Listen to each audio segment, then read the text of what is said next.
Welcome to day 5 of our September Scripture Challenge. Today we are going to read Genesis chapter 9 and chapter 10.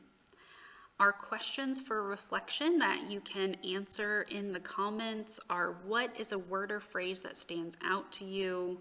What is one question this text sparks for you?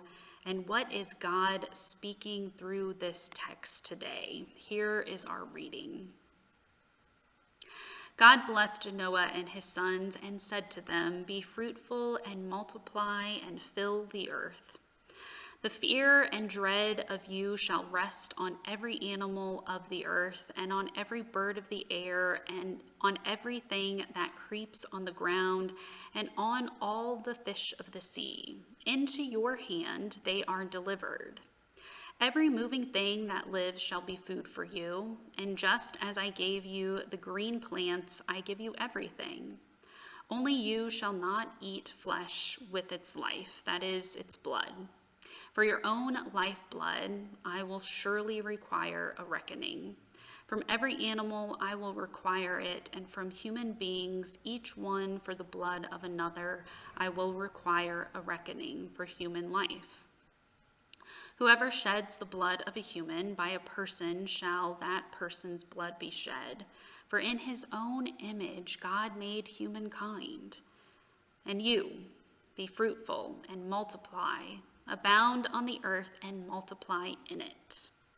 Then God said to Noah and his sons with him, "As for me, I am establishing my covenant with you and your descendants after you, and with every living creature that is with you, the birds, the domestic animals, and every animal of the earth with you, as many as came out of the ark. I establish my covenant with you, that never again shall all flesh be cut off by the waters of a flood, and never again shall there be a flood to destroy the earth." God said, "This is the sign of the covenant that I make between me and you and every living creature that is with you for all future generations. I have set my bow in the clouds, and it shall be a sign of the covenant between me and the earth. When I bring clouds over the earth and the bow is seen in the clouds, I will remember my covenant that is between me and you and every living creature of all flesh. And the waters shall never again become a flood to destroy all flesh. When the bow is in the clouds, I will see it and remember the everlasting covenant between God and every living creature of all flesh that is on the earth." God said to Noah, "This is the sign of the covenant that I have established between me and all flesh that is on the earth." The sons of Noah who went out of the ark were Shem, Ham, and Japheth. Ham was the father of Canaan. These three were the sons of Noah, and from these the whole earth was peopled. Noah, a man of the soil, was the first to plant a vineyard. He drank some of the wine and became drunk and lay uncovered in his tent. And Ham, the father of Canaan, saw the nakedness of his father and told his two brothers outside. Then Shem and Japheth took a garment, laid it on both their shoulders, and walked backwards and covered the nakedness of their father. Their faces were turned away, and they did not see their father's nakedness. When Noah awoke from his wine and knew what his youngest son had done to him, he said, "Cursed be Canaan, lowest of slaves shall he be to his brothers." He also said, "Blessed by the Lord my God be Shem, and let Canaan be his slave. May God make space for Japheth, and let him live in the tents of Shem, and let Canaan be his slave." After the flood, Noah lived 350 years. All the days of Noah were 950, and he died. These are the descendants of Noah's sons, Shem, Ham, and Japheth. Children were born to them after the flood. The descendants of Japheth: Gomer, Magog, Madai, Javan, Tubal, Meshech, and Tyrus. The descendants of Gomer, Ashkenaz, Riphath, and Togarmah. The descendants of Javan, Elisha, Tarshish, Kittim, and Rodanim. From these the coastland peoples spread. These are the descendants of Japheth in their lands, with their own language, by their families and their nations. The descendants of Ham, Cush, Egypt, Put, and Canaan. The descendants of Cush, Seba, Havilah, Sabtha, Ramah, and Sabteka. The descendants of Ramah, Sheba, and Dedan. Cush became the father of Nimrod. He was the first on the earth to become a mighty warrior. He was a mighty hunter before the Lord, and therefore it is said, like Nimrod, a mighty hunter before the Lord. The beginning of his kingdom was Babel, Erech, and Akkad, all of them in the land of Shinar. From that land he went into Assyria and built Nineveh,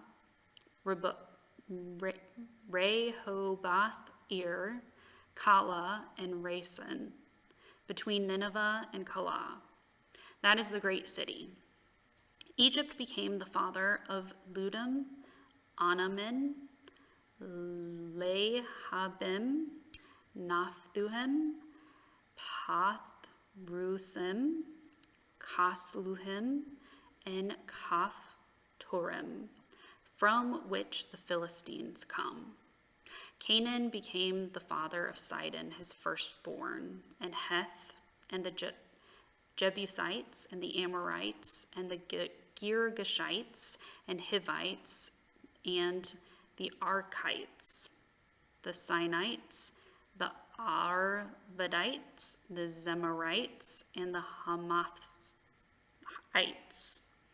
Afterwards, the family of the Canaanites spread abroad, and the territory of the Canaanites extended to Sidon, and the direction of Gerar, as far as Gaza, and the direction of Sodom, Gomorrah, Admah, and Zeboim,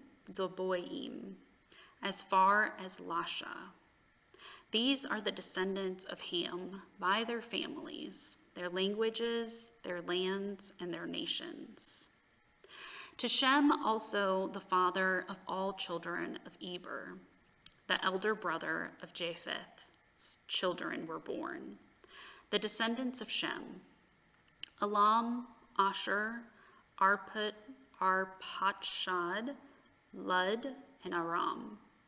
The descendants of Aram, Uz, Hul, Gether, and Mash. Arpachshad became the father of Shelah, and Shelah became the father of Eber. To Eber was born 2 sons. The name of one was Peleg, for in his days the earth was divided. And his brother's name was Joktan.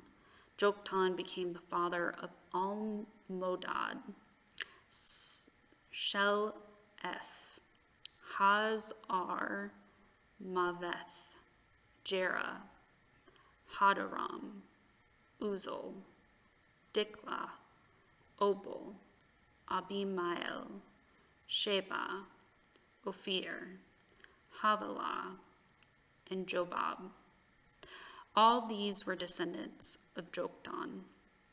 The territory in which they lived extended from Mesha in the direction of Sephar, the hill country of the east.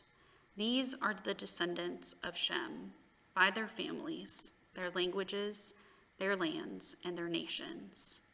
These are the families of Noah's sons, according to their genealogies in their nations, and from these nations spread abroad on the earth after the flood. Our reflection questions are: what is a word or phrase that stands out to you? What is one question this text sparks for you? And what is God speaking through this text today? Go ahead and leave a few comments with your thoughts.